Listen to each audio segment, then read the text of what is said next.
Ladies and gentlemen, there is a massive rumor going around right now that has potentially been leaked that Shadows of Evil could be reimagined for the launch title map of COD 2024, Black Ops Gulf War, supposedly. And if this rumor is the truth, that would change Shadows of Evil completely. And I know a lot of people would not be interested into a remaster, but on screen here would be the closest idea you could have of this right now with the Cold War guns. On this mod, you don't have gobblegums, and to be honest, when you play Shadows of Evil without the gobblegums, even just like the basic variants, it's so much more difficult to actually play the map and get around and enjoy the map. So if there was ever going to be a Shadows of Evil remaster without including the gobblegums, I feel like they go hand in hand, and it would definitely ruin the vibe just a tiny tad bit. But let's talk about all the different features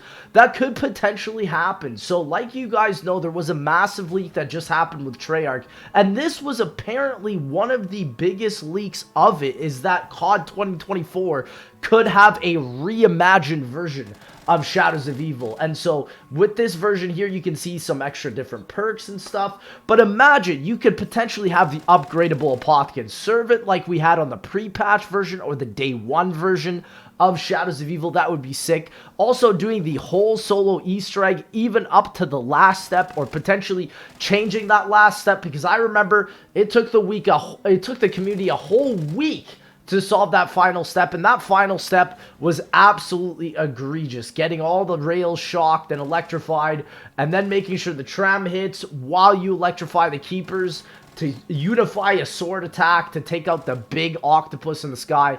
Crazy Easter egg step. It was really cool, but impossible solo and needs to be fixed 100%.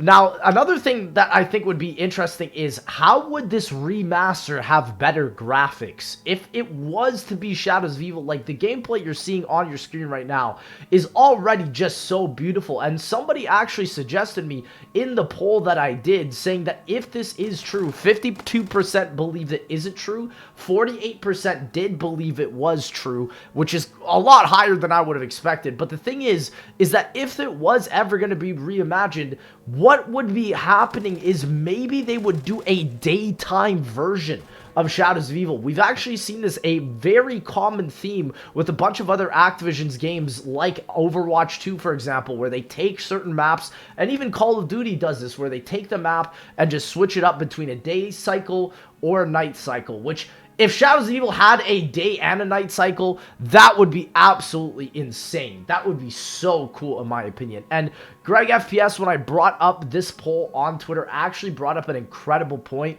saying that he doesn't want it to be like a Blood of the Dead scenario, which I fully agree. And I think that, unfortunately, the Cold War mechanics don't really mesh as well as they should with a map like Shadows of Evil, because Shadows of Evil is inherently designed with the gobblegums in mind. And so that's why I just think there would be no shot that it would be good. And like I said, I think most people would be happy if this was not considered as a main launch map. A lot of people want to have original maps back, including myself, and I really agree. I remember back in Black Ops 4, Treyarch's sentiment was very much that they've done everything in zombies, and I fully disagree with that. I think there's so many more different areas that you can go to in zombies, so many more different ideas. Custom mappers are proving the community wrong all the time with that concept alone, and in my opinion, I think having a Shadows of Evil reimagined or remaster could be good if it's done correctly. Like Greg says,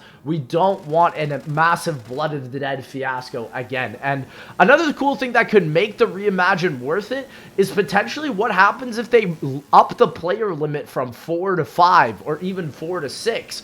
That would be really cool, because Shadows of Evil is a massive map, and so having up to 5 or 6 players doing the steps on this map would make it a lot more simple for for casual players, especially now that this map is coming up on 8 years old. And to think that with the original Zombies Chronicles, they remastered Origins only after 4 years, and now Shadows of Evil is 8 years old and we still don't have a remaster for it, which is absolutely mind-blowing, just to say the least. And also another thing is that 2025 is coming up around the corner, and a lot of people want to see more of a BO2 remaster.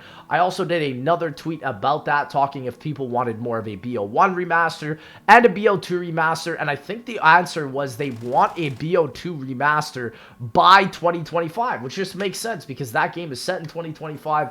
And I agree. I think remastering Shadows before the Victus maps is definitely a strange call if Treyarch does decide to go through with this. But I mean, it kind of makes sense because we are remaking Zombies Chronicles 2 on the Steam Workshop right now. But I do have to agree with the community here that I really want original maps over everything else at the end of the day. I think remasters are fine, but when it ends up becoming the entirety of the game life cycle, like with BO4 with all the Ether maps on that game, I think it definitely ruins it. And Kevin Drew has already done a remaster with D Machine on Cold War, bringing that in, so he's going to be pioneering COD 2024. So honestly, I would be happy with it as long as we get another map. I mean, if we do play Shadows of Evil again for another launch map, I'm definitely not going to be complaining because Shadows of Evil is by far one of the greatest zombies maps ever to be made. I just feel, unfortunately, though, that no matter what they try to do to improve on Shadows of Evil with the Cold War mechanics, I feel like the original is just always going to stand tall, especially because there's also no BO3 sliding movement. You're probably going to have, like, the PhD sliders, super slide, and then the stamina from Outbreak that just makes you go 500,000 miles a second. And like I said, really, Shadows of Evil is not the same map without Gobblegum. You absolutely need Gobblegum. Without Gobblegum, this map is nothing. Like, you can see how much slower paced the map is even with that. And also, with adding an armor system, I feel like it would remove a lot of the identity of what made Shadows cool. But again, they could add a bunch of new different side Easter eggs, and it could be like Blood of the Dead, where it's like learning a whole new map. I know a lot of people did like Blood of the Dead, so would Treyarch really go back and actually go towards going for another BO4 marketing strategy? That to me seems like the least likely thing, especially because of Activision and their notorious reputation. So again, some leakers believe that this is true, a lot of leakers don't. If you were to ask me in my personal opinion, I just think this is cap. I think this is something that a lot of leakers probably put in just to hype a lot of people up. But if Treyarch does decide to do this, like I said, I think it would be a stellar decision as a bonus map, right? If the Shadows is now releasing kind of like as the Giant, that would be cool, as well as getting an on-side original map for Black Ops Gulf War. That would be absolutely insane. Just because, like I said, Shadows is cool, but we need something more. I think people are really getting tired with original maps. A lot of people are upset that the last original Ether Zombies map that we've had is Garad Crovey that released during the first Z House. So a lot of people are extremely upset with that, and honestly, I get it. And so, ladies and gentlemen, that's going to be it. Let me know if you guys think a Shadows of Evil Reimagine is going to be happening. Ladies and gentlemen, thank you again so much, and I'll see y'all in that next one.